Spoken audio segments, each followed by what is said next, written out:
میرے بہنوں اور بھائیوں، آج میں جو وظیفہ آپ کو بتاؤں گا، یہ خاص عمل آپ نے اپنی سخت مشکل پریشانی کو ختم کرنے کے لیے یہ مجرب عمل آپ نے کرنا ہے۔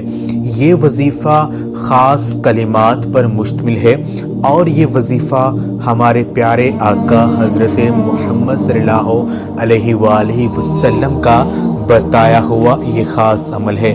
یعنی جب بھی آپ پر سخت مشکل پریشانی آ جائے تو یہ آیت یعنی یہ خاص کلمات جو ہیں ان کو 3 بار پڑھ لیجئے، آپ کی جو مشکل ہے وہ فوراً ختم ہو جائے گی۔ بے شک آپ اس کو آزما کر دیکھ لیجئے، آپ کی ہر حاجت پوری ہو جائے گی اور جو بھی مسئلہ آپ کو درپیش ہے، جو بھی مشکل آپ کو درپیش ہے، وہ اس عمل کو کرنے سے فوراً ختم ہو جائے گی۔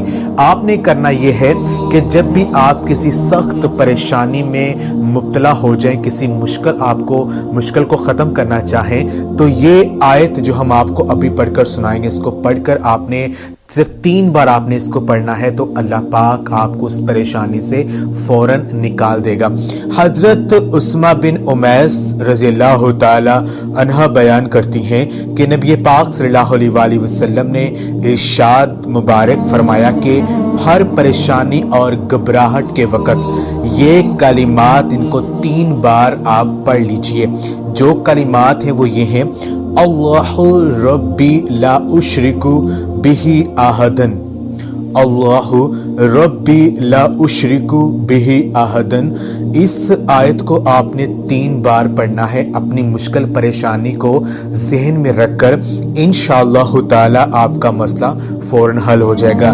یہ ابو داؤد شریف کی حدیث ہے۔ تو خواتین و حضرات، یہ خاص عمل جو ہے اس کو آپ خود بھی کریں اور اس ویڈیو کو صدقہ جاریہ سمجھ کر ہمارے جو دوسرے مسلمان بہن بھائی ہیں ان تک بھی لازمی شیئر کریں تاکہ وہ بھی اس خاص عمل کو کریں اور اس وظیفے کو کر کے وہ فیض یاب ہو جائیں۔ جزاک اللہ۔